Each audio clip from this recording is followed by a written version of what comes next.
ಶ್ರೀ ಗುರುಭ್ಯೋ ನಮಃ. ಹರಿ ಓಂ. ಗುರುಬ್ರಹ್ಮ ಗುರುವಿಷ್ಣು ಗುರುದೇವೋ ಮಹೇಶ್ವರ, ಗುರು ಸಾಕ್ಷಾತ್ ಪರಬ್ರಹ್ಮ, ತಸ್ಮೈ ಶ್ರೀ ಗುರುವೇ ನಮಃ. ಆತ್ಮೀಯ ವೀಕ್ಷಕರೇ,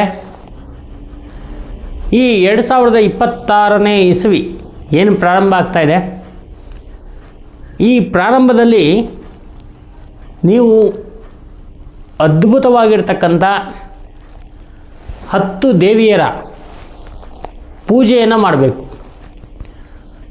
ಆ ಪೂಜೆಯ ತಂತ್ರ ಯಾವ ಥರ ಅಂತ ನಾನು ನಿಮ್ಗೆ ಹೇಳ್ಕೊಡ್ತೀನಿ. ಆದರೆ ಈ ಒಂದು 10 ದೇವಿಯರ ಪೂಜೆಯನ್ನು ನೀವು ಮಾಡಿಬಿಟ್ರೆ ಮಹಾ ಅದೃಷ್ಟ ಬರುತ್ತೆ, ಕೋಟ್ಯಾಧಿಪತಿಗಳಾಗುವಂಥ ಒಂದು ಒಳ್ಳೆಯ ಯೋಗ. ಈ 10 ದೇವಿಯರು ಅಂತಿಂಥ ದೇವಿಯರಲ್ಲ. ಒಂದು ದೇವಿ ಶತ್ರು ಸಂಹಾರ ಮಾಡಿದ್ರೆ ಇನ್ನೊಂದು ದೇವಿ ಶತ್ರುನ ಬಂಧನ ಮಾಡುವಂಥದ್ದು, ಇನ್ನೊಂದು ದೇವಿ ನಮಗೆ ಅದೃಷ್ಟವನ್ನು ತಂದುಕೊಡುವಂಥದ್ದು, ಇನ್ನೊಂದು ದೇವಿ ನಮಗೆ ಆಯುಷ್ಯವನ್ನು ತಂದುಕೊಡೋದು, ಇನ್ನೊಂದು ದೇವಿ ನಮಗೆ ಆರೋಗ್ಯವನ್ನು ತಂದುಕೊಡೋದು.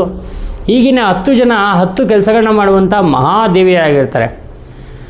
ಈ 10 ದೇವಿಯರ ಒಂದು ವಿಶೇಷ ಪೂಜೆಯಿಂದ ನಮಗೆ ಅದ್ಭುತವಾಗಿರ್ತಕ್ಕಂಥ ಒಂದು ಅನುಕೂಲ ಆಗುತ್ತೆ. 10 ದೇವಿ ಯಾವುದು, ಎಲ್ಲಿದೆ ಇದರ ಉಲ್ಲೇಖ ಅಂತ ಕೇಳಿದ್ರೆ, ದಶಮಹಾವಿದ್ಯಾ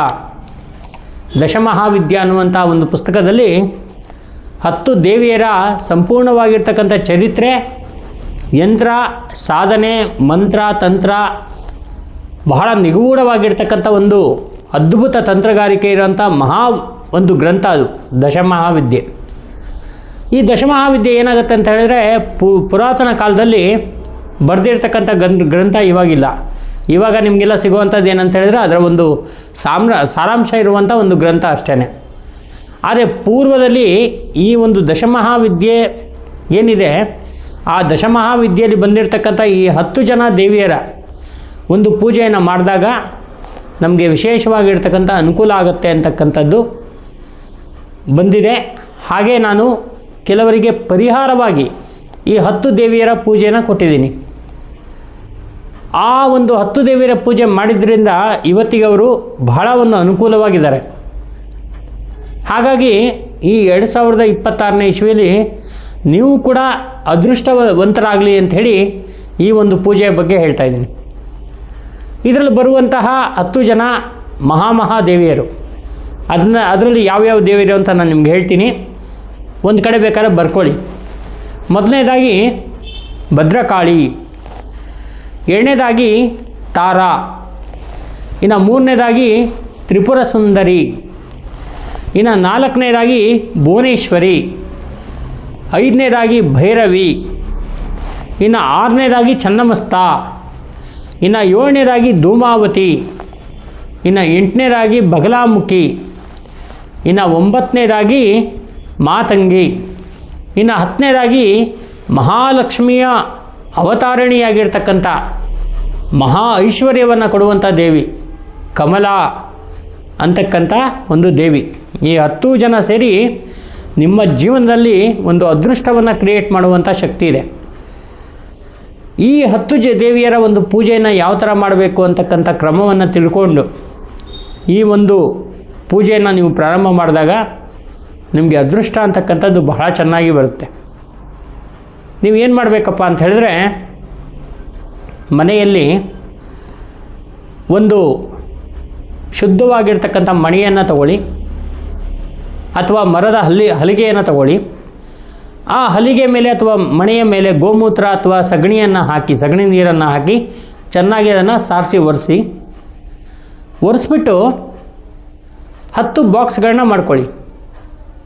10 ಬಾಕ್ಸ್ ಅಂತ ಹೇಳಿದರೆ ಚೌಕಾಕಾರದಲ್ಲಿ 10 ಬಾಕ್ಸ್ಗಳು ಬರಬೇಕು. 5 ಬಾಕ್ಸ್ 10 ಬಾಕ್ಸ್ ಮಾಡಿದ್ರೂ ಆಗುತ್ತೆ, ಅಥವಾ 4 ಮಾಡಿ ಕೊನೆಗೆ 2 ಮಾಡಿದ್ರೂ ಆಗುತ್ತೆ. ಈ ಥರ 10 ಬಾಕ್ಸ್ಗಳನ್ನ ಮಾಡ್ಕೊಳ್ಳಿ.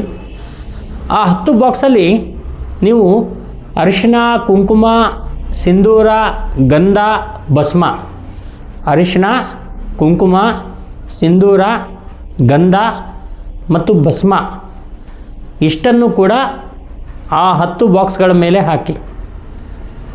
10 ಬಾಕ್ಸ್ಗಳ ಮೇಲೆ ಇಷ್ಟು ಹಾಕಿದ ಮೇಲೆ, ಐಟಮ್ ಹಾಕಿದ ಮೇಲೆ ಅದರ ಮೇಲೆ ಒಂದೊಂದು ನಾಣ್ಯವನ್ನು ಇಡಿ. 1 ರೂಪಾಯಿ, 2 ರೂಪಾಯಿ, 5 ರೂಪಾಯಿ, 10 ರೂಪಾಯಿ, 20 ರೂಪಾಯಿ ನಾಣ್ಯಗಳನ್ನ ಯಾವುದಾದ್ರೂ ಪರವಾಗಿಲ್ಲ ಆದರೆ ಒಂದೇ ಟೈಪ್ ಇಡಬೇಕು. 1 ರೂಪಾಯಿದು ಇಟ್ಟರೆ 1 ರೂಪಾಯಿದೇ ಇಡಬೇಕು, ಅಥವಾ 5 ರೂಪಾಯಿದು ಇಟ್ಟರೆ 5 ರೂಪಾಯಿದೇ ಇಡಬೇಕು. ಈ ಥರ ಇಡಿ. ಇಟ್ಟು ಅದ್ರ ಮೇಲೆ ಅಡಿಕೆ ಗೋಟು ಅಂತ ಸಿಗುತ್ತೆ, ಪೂರ್ಣ ಅಡಿಕೆ. ಈ ನಮ್ಮ ಉತ್ತರ ಕರ್ನಾಟಕ ಮತ್ತು ದಕ್ಷಿಣ ಭಾರತದಲ್ಲಿ ಸಿಗುವಂಥದ್ದು ಅಡಿಕೆ, ಪೂರ್ಣವಾಗಿರ್ತಕ್ಕಂಥ ಅಡಿಕೆ ನಿಮಗೆಲ್ಲ ಗ್ರಂಥಿಗೆ ಅಂಗಡಿಗಳಲ್ಲಿ ಸಿಗುತ್ತೆ. ಆ 10 ಅಡಿಕೆಯನ್ನು ತಂದು ನೀವು ಆ ಅಡಿಕೆಯನ್ನು ಆ ಕಾಯಿನ್ಸ್ ಮೇಲೆ ಇಡಿ. ಇಟ್ಟು ನೀವು ಉತ್ತರಾಭಿಮುಖವಾಗಿ ಕೂತ್ಕೊಂಡು ಪೂಜೆಯನ್ನು ಪ್ರಾರಂಭ ಮಾಡುವಂಥದ್ದು. ಏನು ಮಾಡಬೇಕಪ್ಪ ಅಂತ ಹೇಳಿದ್ರೆ, ಆ 10 ಅಡಿಕೆಗೆ ಅರಿಶಿನ ಕುಂಕುಮವನ್ನು ಹಚ್ಚಿ ಒಂದೊಂದು ತೊಟ್ಟು ಹಾಲನ್ನು ಬಿಟ್ಟು, ಅರಿಶಿನ ಕುಂಕುಮ ಎಲ್ಲ ಹಚ್ಚಾದಮೇಲೆ ಧೂಪ ದೀಪ ಆ ಕಡೆ ಈ ಕಡೆ ದೀಪವನ್ನು ಇಟ್ಟು ನೈವೇದ್ಯ ಮಾಡಿ ಆರತಿಯನ್ನು ಮಾಡಿ ಕಾಳಿ ಪ್ರಾರ್ಥನೆಯನ್ನು ಮಾಡೋದು. ಜಯಂತಿ ಮಂಗಲ ಕಾಳಿ ಭದ್ರಕಾಳಿ ಕಪಾಲಿನಿ ದುರ್ಗಾ ಕ್ಷಮಾ ಶಿವಾದಾತ್ರಿ ಸ್ವಾಹ ಸ್ವದಾ ನಮೋಸ್ತುತೆ ಜಯತ್ವಂ ದೇವಿ ಚಾಮುಂಡೆ ಜಯ ಭೂತಾರ್ತಿ ಹಾರಿಣಿ ಜಯ ಸರ್ವಗತೆ ದೇವಿ ಕಾಲರಾತ್ರಿ ನಮೋಸ್ತುತೆ ಅಂಥೇಳಿ ಪ್ರಾರ್ಥನೆಯನ್ನು ಮಾಡಿ 10 ಅಡಿಕೆ ಮೇಲೆ ಅಕ್ಷತೆಯನ್ನು ಹಾಕಿ ಓಂ ಐಂ ಶ್ರೀಂ ಕ್ಲೀಂ ದಶಕಾಳಿಯೇ ನಮೋ ನಮಃ, ಓಂ ಐಂ ಹ್ರೀಂ ಶ್ರೀಂ ದಶಕಾಳಿಯೇ ನಮೋ ನಮಃ ಈ ಮಂತ್ರವನ್ನು 1008 ಬಾರಿ ನೀವು ಪಠಣ ಮಾಡಬೇಕು. ಆ 1008 ಬಾರಿ ಆದಮೇಲೆ ಸ್ವಲ್ಪ ಬಿಳಿ ಸಾಸಿವೆಯನ್ನು ಮತ್ತೆ ಈ ಅಡಿಕೆಗಳ ಮೇಲೆ ಹಾಕಬೇಕು. ಹಾಕಿ ಮತ್ತೆ ಪುನಃ ಪೂಜೆ ಮಾಡಬೇಕು. ಅರಿಶಿನ ಕುಂಕುಮ ಎಲ್ಲ ಇಟ್ಟು ಗಂಧ ಪುಷ್ಪ ಅಕ್ಷತೆಗಳಿಂದ ಪೂಜೆಯನ್ನು ಮಾಡಬೇಕು. ನೈವೇದ್ಯವನ್ನು ಮಾಡಿ ಎತ್ಕಿಂಚಿತ್ ನಿಮ್ಗೆ ಎಷ್ಟಾಗುತ್ತೋ ಅಷ್ಟು ನೈವೇದ್ಯವನ್ನು ಮಾಡಿ ಆರತಿಯನ್ನು ಮಾಡಿ ಅವತ್ತಿನ ದಿವಸ ಆ ಒಂದು ಮಣೆಯನ್ನು ಹಾಗೇ ಬಿಟ್ಬಿಡಿ. ರಾತ್ರಿ ಯಾವುದನ್ನು ಡಿಸ್ಟರ್ಬ್ ಮಾಡೋಕ್ಕೆ ಹೋಗಬೇಡಿ. ಆ ನೈವೇದ್ಯ ಆಗಲಿ ಮಾಡಿರೋಂಥ ಪೂಜೆ ಐಟಮ್ಗಳಾಗಲಿ ಯಾವುದನ್ನು ಮಾಡೋಕ್ಕೆ ಹೋಗಬೇಡಿ. ಮತ್ತು ಮಾರನೇ ದಿವಸ ಬೆಳಗ್ಗೆ ಸ್ನಾನ ಎಲ್ಲ ಮುಗಿಸ್ಕೊಂಡು ಆ ಒಂದೊಂದೇ ಅಡಿಕೆಗೆ ಅಕ್ಷತೆಯನ್ನು ಹಾಕಿ ಒಂದೊಂದೇ ಅಡಿಕೆಯನ್ನು ತೆಗೆದು ಒಂದು ಬಟ್ಲಲ್ಲಿ ಹಾಕ್ಕೊಂಡು ಇಟ್ಕೊಳ್ಳಿ. ಇನ್ನು ಮಿಕ್ಕಿದ್ದು ಏನು ಪೂಜೆ ಸಾಮಾನುಗಳಿದೆ, ಪೂಜೆ ಮಾಡಿರ್ತಕ್ಕಂಥ ಗಂಧ ಪುಷ್ಪ ಅಕ್ಷತೆಗಳಿದೆ, ಅದನ್ನೆಲ್ಲ ಒಂದು ಬಟ್ಟೆಯಲ್ಲಿ ಹಾಕಿ ಗಂಟನ್ನು ಕಟ್ಟಿ ಒಂದು ಕಡೆ ಇಟ್ಟಿರಿ. ನೀವು ಪುಣ್ಯಕ್ಷೇತ್ರಗಳಿಗೆ ಹೋದಾಗ ಅಥವಾ ನದಿ ತೀರಕ್ಕೆ ಹೋದಾಗ ಆ ನದಿಯಲ್ಲಿ ಈ ಒಂದು ಗಂಟನ್ನು ಅಂದರೆ ಮಾಡಿರ್ತಕ್ಕಂಥ ಆ ಪೂಜೆ ಇರುವಂತಹ ಅರಿಶಿನ ಕುಂಕುಮ ಎಲ್ಲ ಇರುವಂಥ ಗಂಟನ್ನು ನದಿ ನೀರಲ್ಲಿ ಬಿಟ್ಬಿಡಿ.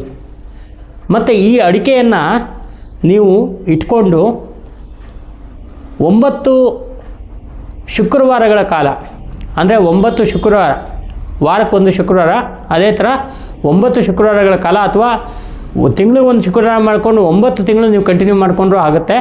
9 ಶುಕ್ರವಾರಗಳ ಕಾಲ ಅದೇ ಅಡಿಕೆಯನ್ನು ಇಟ್ಟು ಪೂಜೆ ಮಾಡ್ತಾ ಹೋಗಿ ನಾನು ಹೇಳುವಂಥ ಮಂತ್ರವನ್ನು ಹೇಳ್ತಾ ಹೋಗಿ. ಇದನ್ನು ನೀವು ಮಾಡಬೇಕಾಗಿರ್ತಕ್ಕಂಥ ಸಮಯ ಅಂತ ಹೇಳಿದರೆ ಸಂಧ್ಯಾ ಕಾಲದಲ್ಲಿ, ಸಾಯಂಕಾಲದಲ್ಲಿ ಈ ಒಂದು ಪೂಜೆಯನ್ನು ಮಾಡಿಕೊಳ್ಳಿ.